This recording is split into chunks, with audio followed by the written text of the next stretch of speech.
Hi and welcome back to Alistair Davies Golf. I'm here today in London at Pitch Golf, a great facility in central London if you fancy practicing, lessoning or club fitting. We've been asked to come by Chris, so thank you very much for asking us down. My pleasure. We've also asked some of the members here to ask us some questions, because obviously there's the three of us here, we can collaborate and see which way we would tackle certain things. So we've got some questions. So let's get stuck in. We've got two questions we're going to answer in this video. Yeah, perfect. So this is from one of our really nerdy, kind of really into it guys, a guy called Alex. So can you copy Dustin Johnson's style of swing, this kind of closed club face movement that people are kind of talking about? Good question, I think, and one for Alistair to lead on, I think. Yes, I'll handle this one, and Chris will handle question number two. So the main thing with Dustin Johnson's style of swing and Jon Rahm is they have obviously great ability and athleticism to be able to do certain things. Now, I would love most of my lessons to be able to do what they do, but the problem with it would be a physical element.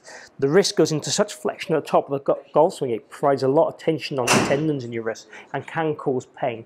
So for some people, they won't physically be able to do this as much as I might like them to do it for the advantages it might give them and the speed facets it might give them in the golf swing. It will be physically very difficult. So what happens is at the top of the backswing or during the backswing, the wrist goes into extreme flexion, and this generally will close the club face, which is what the gentleman mentioned about the club face being closed.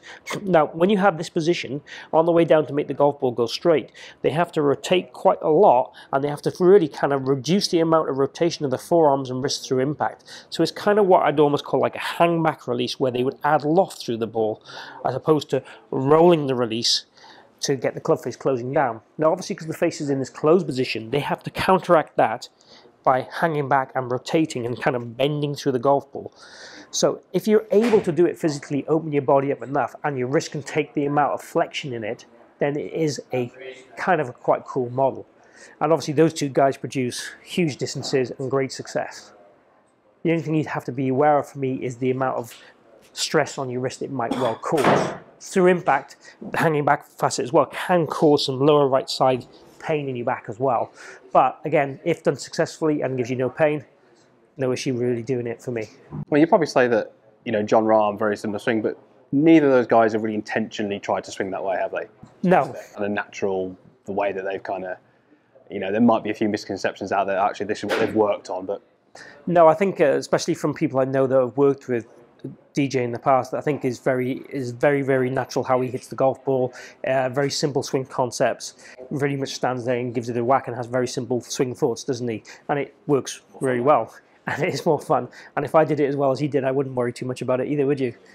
Yeah, and quite often these kind of moves will be kind of designed, if you like, or created by environment and concepts when they're kids, and it's kind of fairly, as you say, natural. They haven't stood there in the mirror getting the wrist into this flexion state and think, okay, this would be pretty cool and hit the ball a long way. So yeah, it's kind of a dangerous model to follow for the injury points of view as we talked about. But if done correctly, anything can work really well and be pretty cool. So what's our second question? Yes, second question, and Chris is primed, I think, and ready to demonstrate it. This came in from James. How fast do you need to swing the golf club to hit the ball over 300 yards? That magic number, which more and more people break through nowadays. But yeah, that's a good question, and there are some other factors maybe we will discuss that will influence not just the speed is not enough. There's several other things. This is definitely where we're going to look at some data, I think, after you hit maybe. Talk about how that also influenced it. So do you want to lead then, Chris? Over to you. So, I mean, I think this is a great question because there's so many videos there, kind of claiming this is what you need to do to hit it over 300 yards. But what we're going to do today is just look at facts. Factually, what do you actually need to do? And this is where, the technology you've got here, Chris, GC2, fantastic, because it's factual, isn't it? You can make a golf swing, see how fast the club travelled. So I'm going to try and hit a drive, and I'm going to sort of try and opt for a certain speed of swing. We'll kind of cover what that is in a moment, but let's see how close I can get to that.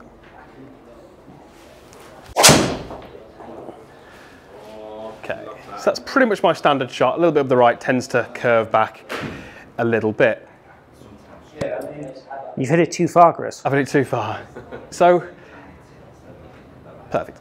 So we can see, well, Chris is highlighting there, if I just move back out the way a little bit, that was a club head speed of 118 miles an hour. And that gave me a carry distance of kind of in the region of just under 300, wasn't it? 295. So if you're looking for a total distance of 300, you don't need to carry it that far. You need to carry it maybe high 270s, 280. And you can probably get away with around about a 112, 111 mile an hour club speed. But we're not done, I'm afraid, because you need to have a few other factors, don't you? You need to have basically the right golf club. That's really, really key, you know, having the right golf club. You also need to have the right attack angle, the right delivery number. So I could make a golf swing of 118 miles an hour like I just have, and not hit it 300 yards. Oh, easy. Okay, let's maybe see if we can demonstrate something similar to that. And what are you going to try and change, Chris? So I'm going to change as much as I can. I'm going to tee it really low. I'm going to try and swing the club very much across the golf ball. I'm going to try and miss-hit it a little bit. I'm going to try and do, unfortunately, lots of things that the viewers do at home unintentionally. So I'm going to try and swing roughly at the same speed. Okay, but yeah, quite a big slice on that one. Yeah, we've all seen that one. We've all seen that one. So I think that felt a little bit slower in the speed. But it was still, yeah, it was still about 108 miles an hour. But the distance on that one was 219. So big drop off. If I could just chime in a little bit, and I think what's the absolutely key number here is the total spin. So 4,300 on that one, and the previous 1,900. Doubly bad. You could express it that way. And all of the factors together come together to create this total spin, and that's really what the technology is trying to help with nowadays, is optimum launch and spin creates distance. Yeah. So hopefully that helps. So in answer to the question, about 111, 112 miles an hour with the right driver, with the right delivery numbers, that's going to get you that 300 yards. I would just like to lastly be aware, UK, January, February, it's going to take maybe more than that. So don't compare yourselves to the guys on tour, your mate who plays in Spain. UK conditions is harder. That 300 in UK and in wet conditions is a good number, I think. Yeah, my average distance is probably around about 280 in the summer, 285. And if I get a good bounce, maybe get to 300, which is why you're demonstrating this one, Chris, not me. And my club head speed's about 107, 106. So that gives me that kind of number. And you find that every mile an hour club head speed gives you 3 yards. So that's one way of looking at it. So we need the right strike, the right attack angle for your speed. Because obviously your attack angle needs to be more up the slower your speed, and it can be more level, faster your speed in essence. But you will hit it further with a more upward attack angle. So maximize your impact conditions, you'll hit the ball as far as you can for you. Okay, so thanks guys, thanks for chipping in and taking part in this video. Thank you to you two for answering the questions. Hope that helps our members. I'm sure they'll be happy with that. Hopefully. If you've enjoyed the video, please click like down below. That helps my channel grow. Also check out these guys' channels. There'll be links down below to access them. And check out Pitch Golf in London if you're in the area.